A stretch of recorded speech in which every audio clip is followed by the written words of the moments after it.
Wow, these are really, really impressive statues.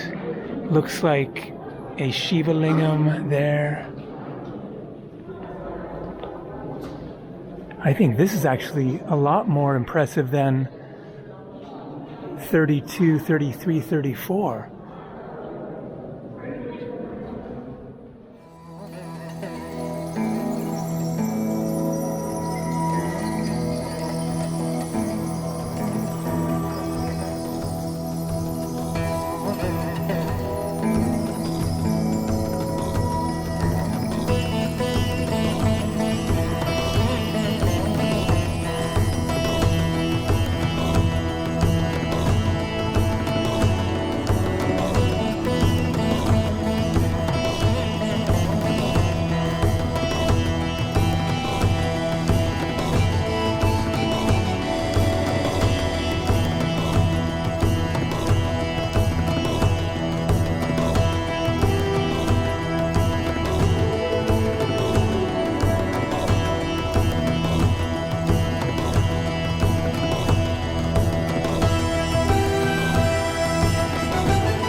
So cave number 11, which itself looks absolutely astounding, but apparently not one of the most amazing ones. So I will just give you a quick shot from here. If I show every cave in detail, this is going to be a 3-hour video.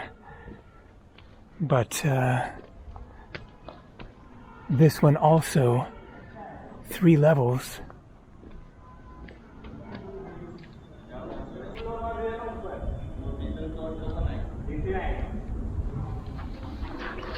So from Rishikesh, I traveled east across the plains of India by train and then took a bus up to Almora, which is in the foothills of the Himalayas, and a really interesting town where you get some incredible views of some of the tallest mountains in the Himalayas of India.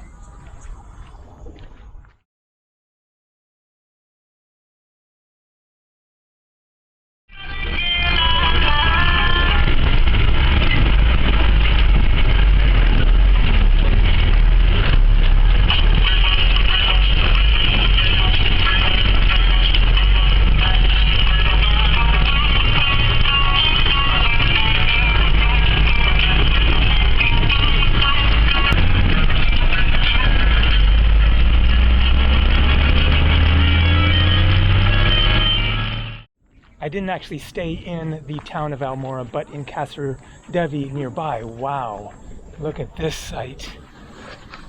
Here you get a real perspective on a bunch of the caves. Oh my God, incredible. So this is number 10, one of the ones that was recommended to see, and wow, I can see why already. The facade up there is just absolutely phenomenal. Wow. And so after spending some time in Kasur Devi, then I continued into the Himalayas by bus, taking buses from one town to wherever it was going, and then catching the next bus. And hello, how's it going? I went as far as Joshimat, which is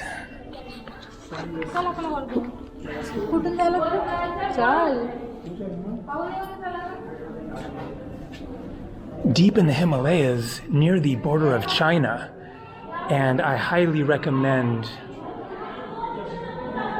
going to Joshimat. I didn't see another tourist there. So I stayed in Joshimat for a number of days. Oh my God. Hello. Hi there, how's it going? Look at that. USA. Yeah. Nice to meet you. Thank you very much. Thank you. Where in USA? From Oregon. Oh, you're from Atlanta. Oh, really? Okay. Nice to meet you. I've never been there. Nice to meet you. I don't have been to Oregon. Yep. We're as far away as from here to Cambodia or something. Yep. Have a nice time. Yep. All right. Look at this. So this is obviously a Buddhist cave.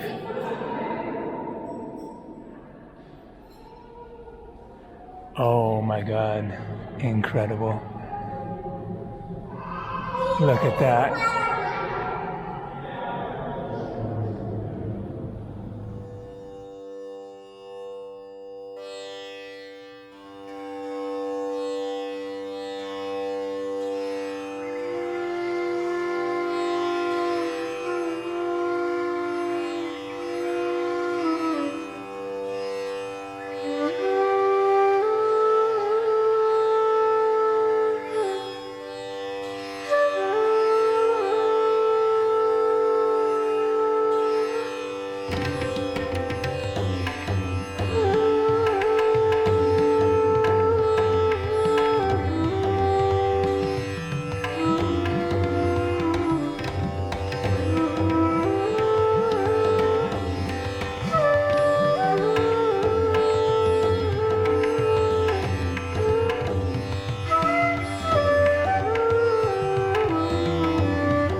Man, the hot is heating up. So we're at cave number 8, number 8 and 7, but apparently number 5 is very impressive. So let's go to that one. So from Joshimat deep in the Himalayas, then I went on a few journeys around there. I got very close to the border of China, of Tibet actually, and then got very close to one of the most important temples in the Himalayas of India. But it was closed because that was in December. And then from Joshimat, then I continued back down to Rishikesh, so completing a circle. Here we have another Buddha.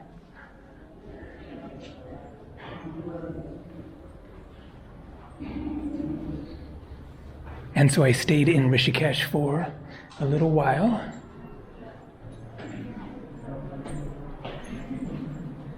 And then I left a bag of things there because I wanted to lighten my load. I think that I had warm clothing that I'd used in the Himalayas that I didn't need because I was going to head south. And so I left a bag with my guest house where I'd stayed there, intending to go back and pick it up later. Hello. Okay, not too much in here, just vacant caves.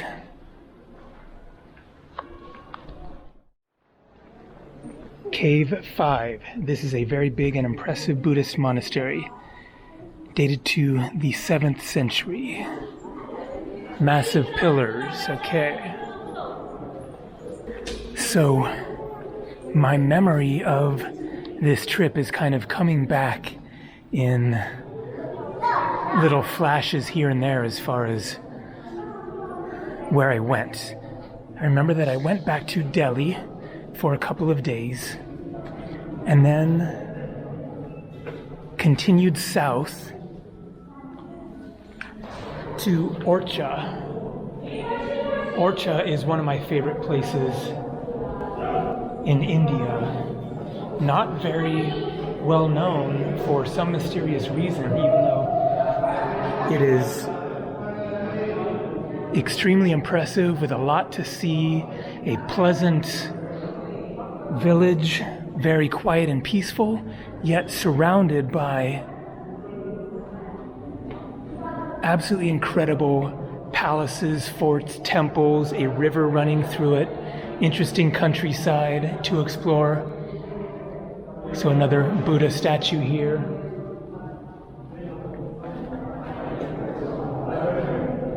And then from Orchha, then I caught a bus a long ways south to go next to Mandu. And I remember that bus ride very, very clearly because it was one of the worst. So I booked a sleeper bus overnight with my own bunk, looking forward to this fairly pleasant bus ride of laying down the whole time.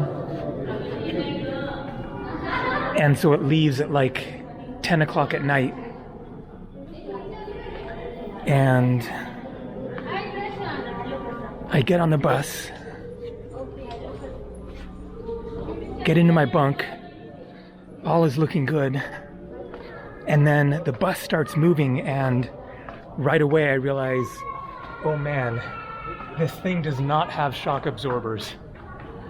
To whatever extent it actually did, then they were basically useless because it was just rattling like crazy right away, and it did this for the entire long overnight bus ride, just like literally shaking you constantly for the entire time. It was absolutely one of the worst experiences of my life. So no sleep on the bus that night. Another Buddha, and so they're in various different poses. I don't recall seeing the Buddha in a pose quite like this, where it's sitting but not in cross-legged position. Much more often he's in the cross-legged position here, sitting with feet on the ground and then hands in mudras.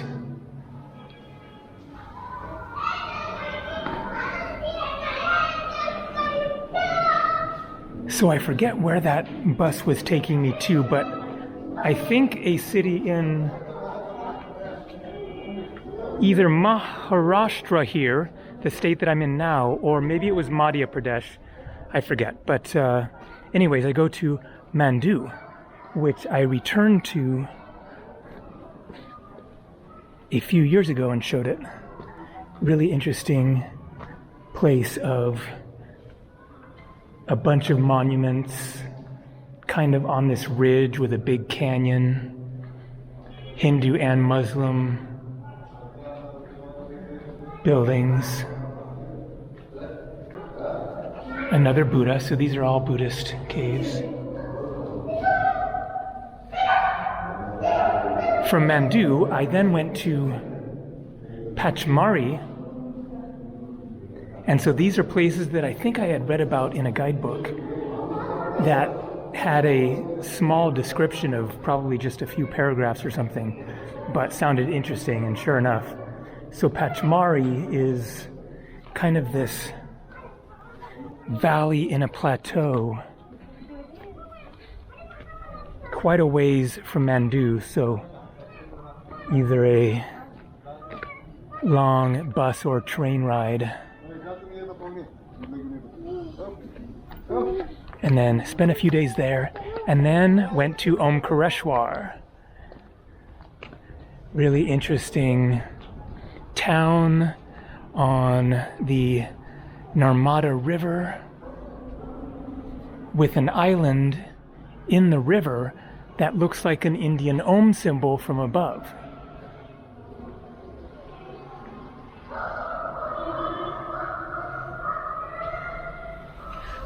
Now, I might have gone from there next to Ajanta. I guess that would make sense. Cave 2, Buddhist monastery, 8th century.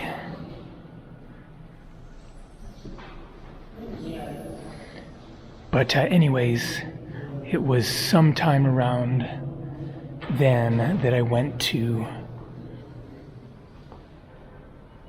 Ajanta caves, and then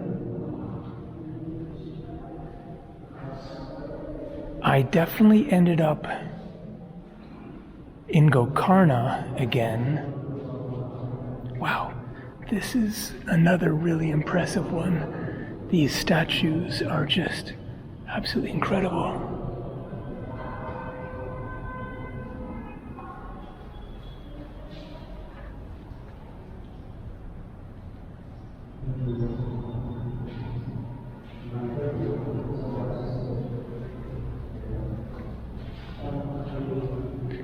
And again, the Buddha.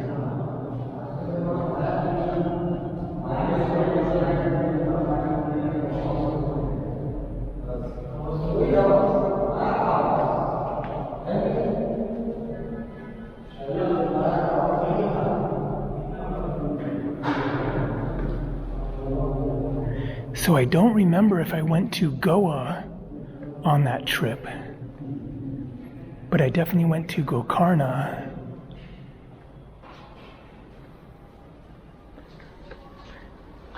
Where I took the first pictures of the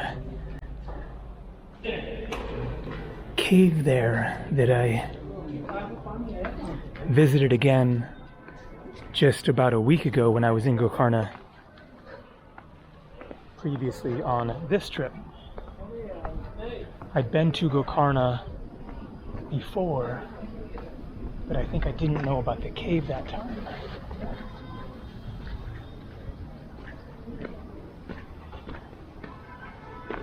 Okay, this is cave number 1, so this does not complete the Ellora experience. This is half. We've gone from 16, the Kailash temple, to 1. Now there is still 17 to 34.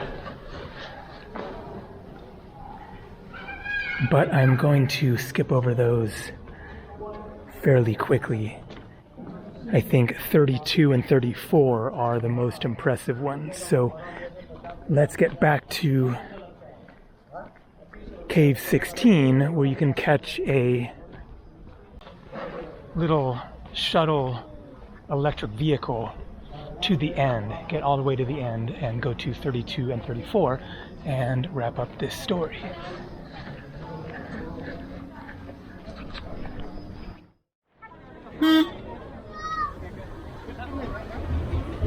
भैया तेरा दम से चला डर लग रहा है तो पीछे बैठो तो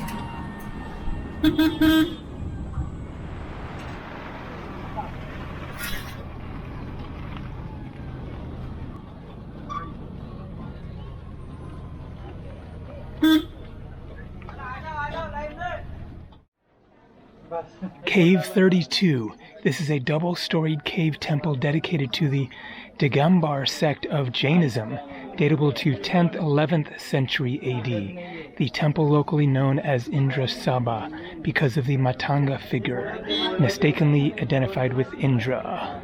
The gateway leads to an open courtyard having monolithic elephant and a huge monolithic pillar. Alright, so one of the Jain temples, Jainism, is another ancient Namaste religion of India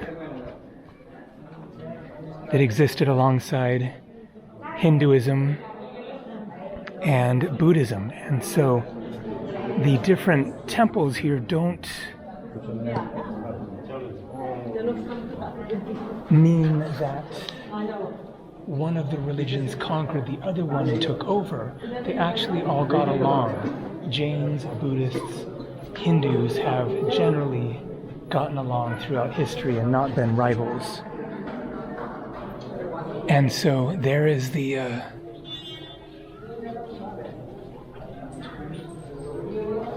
main figure of Jainism, a naked man. So the Mecca, you could say, of Jainism, their primary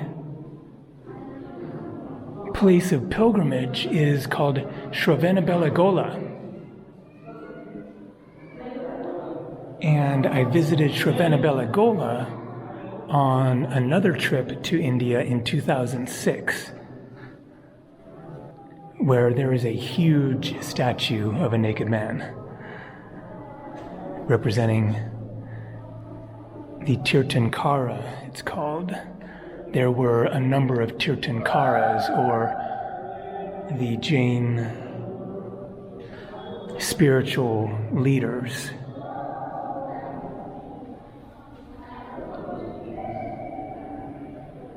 So continuing with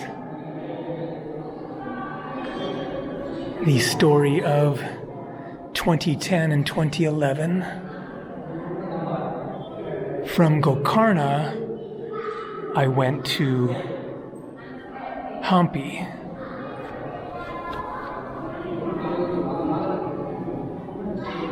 Which I'd been to, I think, once before in 2006. Hampi is absolutely one of my favorite places in India.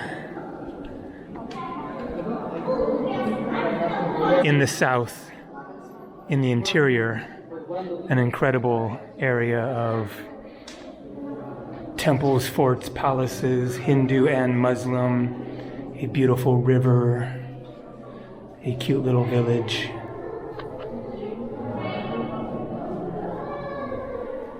And very strange, unique, fascinating landscapes of rocky boulders and cliffs.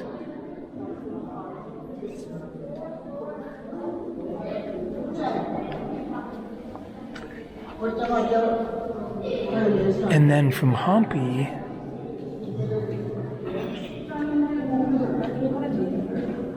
I don't remember exactly my route. Whoa, there are bats in here and they are pretty big.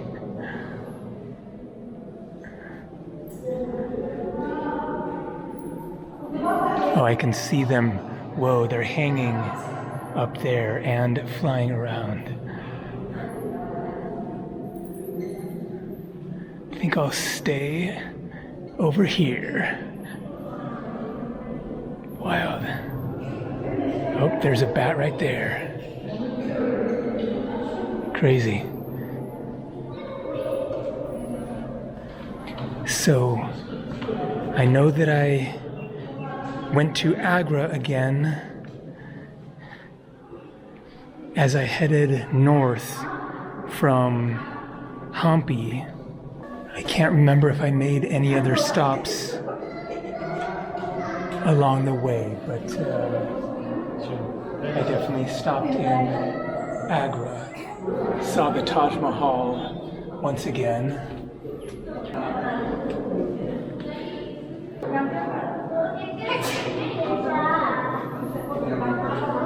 Wow. incredible room here. And then took a train that went through Delhi. Wow, this is quite interesting. So, elephant.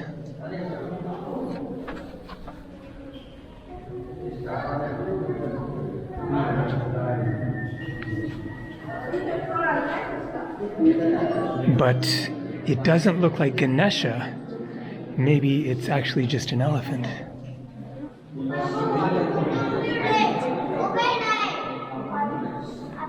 So I took a train that went through Delhi to get back to Rishikesh to pick up the bag of belongings that I had left there. But I remember that I caught the train.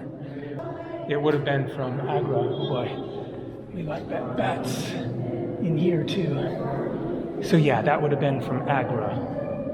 Got a train all the way to Haridwar, and passing through Delhi, that is where I was standing on the train looking out the door with my camera around my neck, watching the slums go by, and these two like teenage boys were walking the other way as the train was going past very slowly, and one of the teenagers made a motion to the other guy about he was going to get up on the train, and so he went to get up on the train right where I was standing, and I sort of stepped out of the way to let him go by, and then he grabs my camera strap and tries to yank my camera off of my neck,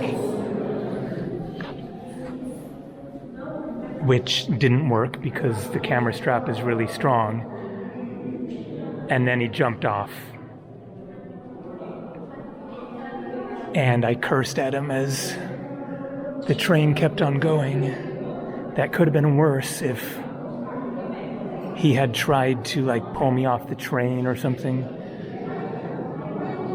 Or if I'd fallen.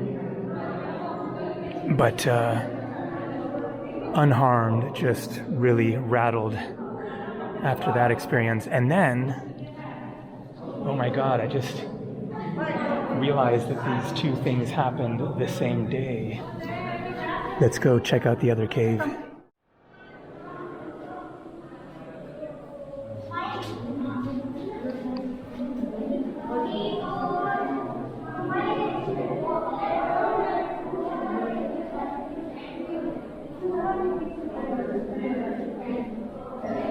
So, this statue looks a lot like the Buddha, but I guess it must be the Jain Tirthankara.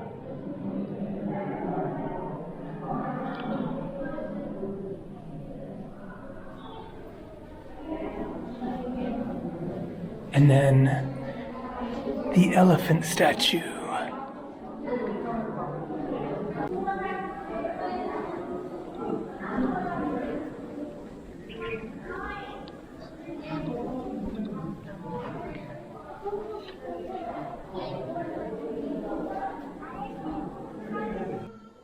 And here we have the last of the caves, although I skipped over a bunch of them on the electric shuttle there.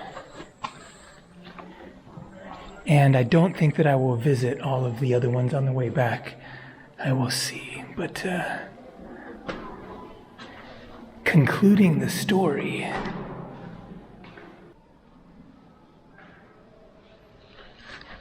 I can tell you the date that the incident occurred with the guy trying to steal my camera off my neck.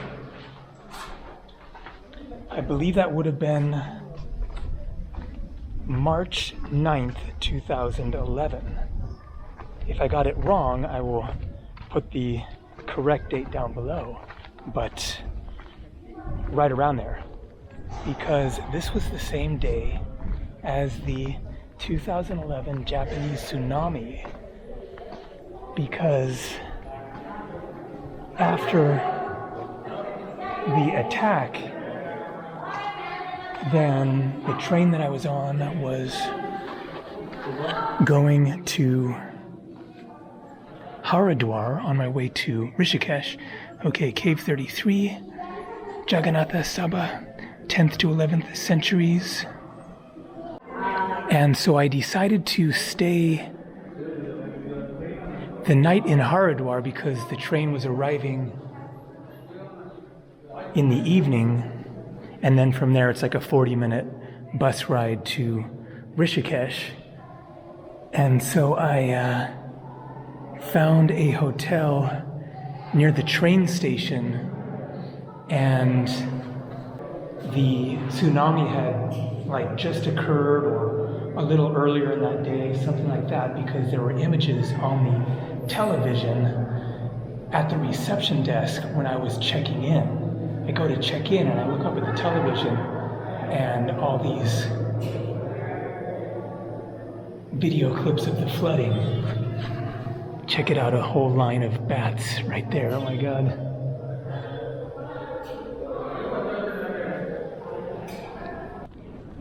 And here comes another of the shuttle buses. So you have this cluster of the caves here,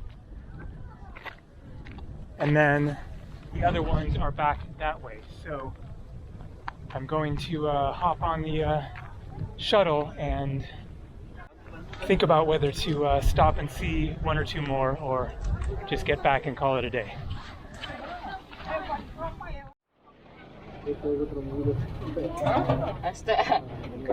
That looks worth taking a quick peek at. Cave number 29. Pretty impressive. Wow. Look at that.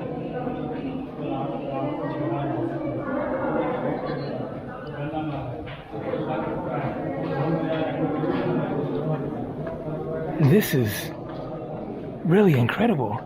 Very different from the other ones. More open.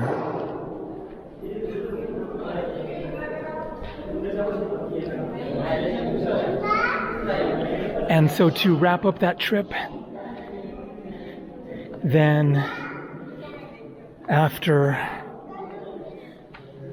arriving in Haridwar to discover the terrible tsunami hitting Japan, and that was caused, of course, by the massive earthquake. Then the next day I went back up to Rishikesh, got my bag of stuff back, stayed there for another few days, and then went back to Delhi, caught my flight out, and went back to Jasper again to go back to work for another 6 or 7 months. I was flat broke and had to get back to work to save up for future travels. Wow, these are really, really impressive statues. Looks like a Shiva Lingam there. I think this is actually a lot more impressive than 32, 33, 34.